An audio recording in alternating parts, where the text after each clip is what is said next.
Hi there, welcome to Monash News on this Tuesday the 20th of October. I'm your host Danny Verco.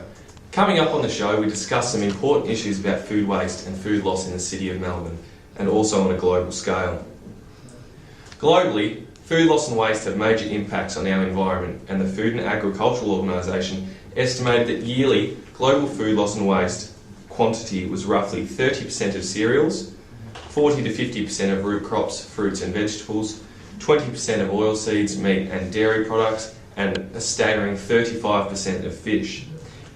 In each country, according to its socio-economic status, the levels of food loss may differ from the different conditions and local situation they are in. In low-income countries, food loss results from wide-ranging managerial and technical limitations in harvesting techniques, storage, transportation, processing, cooling facilities, infrastructure, packaging, and marketing systems. The causes of food waste in medium and high income countries relate mainly to consumer behaviour and the policies and regulations put in place to address other sectorial priorities, for example, food safety and quality standards or agricultural subsidies. The question is now, is food loss and waste being supported through our community of Melbourne? The people of Melbourne often assume that we have an unlimited supply of good food. However, according to the City of Melbourne food policy, our food system is facing some serious challenges and changes that need to be made, so hopefully it will inevitably improve our quality of life for years to come.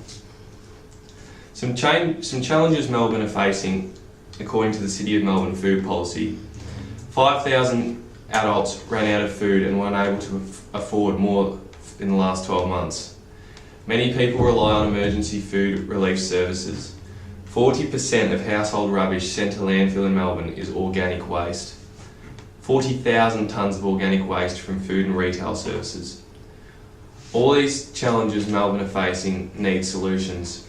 This is why we have the Mayor of the City of Melbourne, Jack Daly, to speak with us about the Melbourne food policy and the actions they are taking in this policy in order to create a more sustainable and food waste reducing city. Thanks for joining us, Mr. Daly. So please tell us a bit about your policy that your government's implemented relating to food waste. Yeah, thanks for having me, Danny. Well, Danny, as many of us may know, food is such an important part of the Melbourne lifestyle and experience. The way we eat is an important part of how we connect as people and communicate. This also influences the strength of our local economy and the quality of our environment. Our vibrant food economy thrives on diverse food supplies and business structures. These very qualities are at the very heart of the Melbourne food sector and multicultural food presence. As such, the availability and accessibility and sustainability of healthy food is as essential to Melbourne's livability. The City of Melbourne's food policy recognises we need to work together to address the challenges facing our food system so that we can ensure we have a sufficient access to good food for all, and now and in the future. We can draw on the city's unique character and flair for innovation to work towards a healthy, sustainable, fair and thriving food system. So, in your opinion, Jack, with this policy, what do you believe the benefits to be? Well, Danny, this policy brings with it a lot of ambitious plans for the future that will play a significant role in creating food-secure communities. This will result in strengthening our accessibility to both sustainable and healthy food options down the line. These ambitions could include establishing a food policy committee or partnership forum that embeds community and business participation in shaping Melbourne's food system.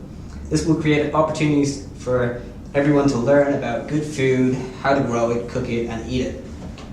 Working together to create a new food system will shape who we are and have a profound positive impact on our quality of life, identity, culture for decades to come. Given time and with community assistance, this policy will allow for increased access to nutritious and safe food. Furthermore, with increases in the availability of nutritious and sustainable food, this will support the health and well-being of people now and in the future, by raising awareness about the principles of a healthy, sustainable diet. Also, and it will also enable people to make food choices that enhance their health and well-being. Our thriving food sector provides a rich range of employment opportunities, strengthening our local economy. Increasing the opportunities to buy fresh, seasonal foods from Victorian producers enhances the quality and character of the food sector within Melbourne. Very true. It also supports our regional economy by creating more job opportunities in the food industry that can further enhance the Melbourne lifestyle. Thanks for joining us, Jack. A great insight to the policy that your government has created. Congratulations. Thanks for having me. Although the obvious benefits were mentioned by Jack Daly, Monash News dove deeper into this policy and discovered a few weaknesses. We had a look at this policy and saw that the City of Melbourne has some great strengths about food loss and waste. But we believe there needs to be more awareness and solutions that can be implemented by the community about food waste and loss. We found that some of the weaknesses within this policy is how the City of Melbourne are focusing more on a food system that is secure and healthy. They aim to provide their community with enough food that is high quality, fresh and readily available. But what happens when all this high quality food goes to waste? Where do all the non-perfect looking fruit and vegetables go? What happens to those 5,000 adults that can't afford food? We just don't feel this policy is creating enough awareness and prevention of food loss within the community. We believe this policy needs a fresh review and to come up with further solutions to create a higher level of public awareness and to support our local hard-working farmers. I was fortunate enough to meet up with one particular farmer, Mick, from the Just Food project. He was a hard-working man who told me about the heartache he has gone through on his orange farm. It's been his family for many generations.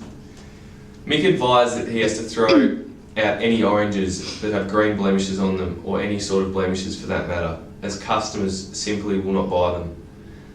There is up to 40% of all food produced is being wasted. We met up with Mick earlier in the week to talk about his heartache and what he's gone through on his farm.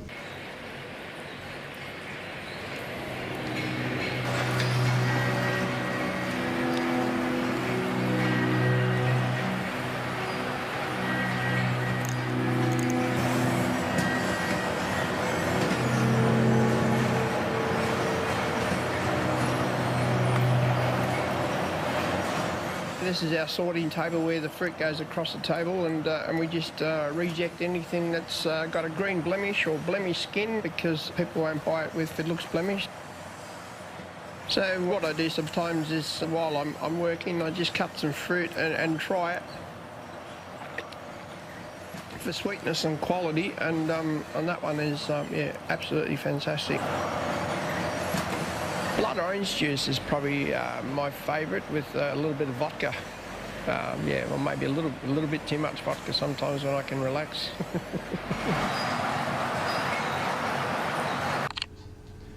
Wow, it truly is a shame so many oranges are being wasted, when yet the taste and quality of the food is pretty much perfect. The City of Melbourne policy have to focus on the amount of food waste that happens, and they need to provide further support and solutions to help farmers like Mick. This is truly horrendous when you think of the amount of water and non-renewable fossil fuels and phosphorus used up in the process. The water used to produce wasted food would satisfy the domestic needs of almost 9 billion people every year. Here we are at a local primary school to talk to Principal Alicia Simmons about what her school is doing to reduce food loss. Here we have local primary school principal Alicia Simmons. Miss Simmons, we hear that you and your school have implemented programs and teaching for how to reduce food loss and waste, not only at school but at home as well for the students. Can you tell us what your school is doing in the community in terms of reducing food loss and waste? Yeah, sure. Hi Danny, thanks for having me. Yeah, our school has been teaching about the impact of food waste, not only on a global scale, but we're focused on our community. And we can help as a community as well on this such a massive issue, really. The program began with our school focus on sustainability through our AusVals curriculum. From prep to grade 6, the students discovered the massive global waste of food loss and we're amazed and appalled at the same time by the statistics. The global statistics that students found concerning came from the food and waste loss globally, which was a staggering 1.3 billion tonnes per year. So how does all of this link into your school's sustainability focus? Yeah, our school, we have our own veggie patch where we grow our own herbs, vegetables such as lettuce, capsicum, tomatoes. So the idea of the compost was to create a worm farm to help sustain the gardens by using the worms in the soil and their waste to enrich the soil. The compost, once broken down, was also used to enrich the soil. The beauty of our gardens is that the students use what they grow and actually eat what they have grown as well, which is great. So yeah, therefore we're sort of reducing their food wastage. So how has this practice been reflected in their homes and in the community? The learning is being passed on to their families, which they've actually been really supportive, which has been amazing. And the students' efforts to eliminate food wastage has been incredible so far. So in their research, a main step that the students discovered is a great amount of food wastage that occurs when the families do their weekly food shopping. So you know, they're overbuying and generally the food's going off before they can even use it. The best practice you know, is to shop on a needs basis, and therefore you're eliminating that overbuying. You know, sometimes it's a bit impractical for some families, and especially with parents that are both working. But yeah, there are a growing number of families that are supporting this. Thanks a lot for your time, Ms Simmons. This obviously is a very concerning issue, and it seems your school and community are on the right track to improving food wastage in your community. Yeah, no worries. Thanks for having me on. And yeah, we just all need to remember this issue, and you know, it won't be resolved overnight. But if everyone can do their part in insisting and yeah, creating a world with significantly less amount of food wastage. Thanks for your time. Bye-bye. What a wide range of information we have just heard. We hope to hear soon back from Mayor Jack Daly of the Melbourne City Council to hear an update on the progress of their policy that he promised. And hopefully Principal Alicia Simmons has delivered a message to other schools about the way they can contribute to the issue of food loss and waste also. So to answer the question of, is food loss and waste being supported through our community? I think the answer would be yes to some degree, but we are still in the early stages. Schools such as the school where Principal Simmons works is definitely doing what they can do to ensure that food loss and waste is being catered for, but many other schools have not addressed this issue thus far. Things still need to be changed. The City of Melbourne Mayor has addressed some great solutions for what they are doing for us as a community with their policy. But in saying that, more changes and awareness still need to be provided in order to see more progress of this policy in the future. Next up on the show, what was Kimmy K wearing on that red carpet last night? Barely anything by the looks of it.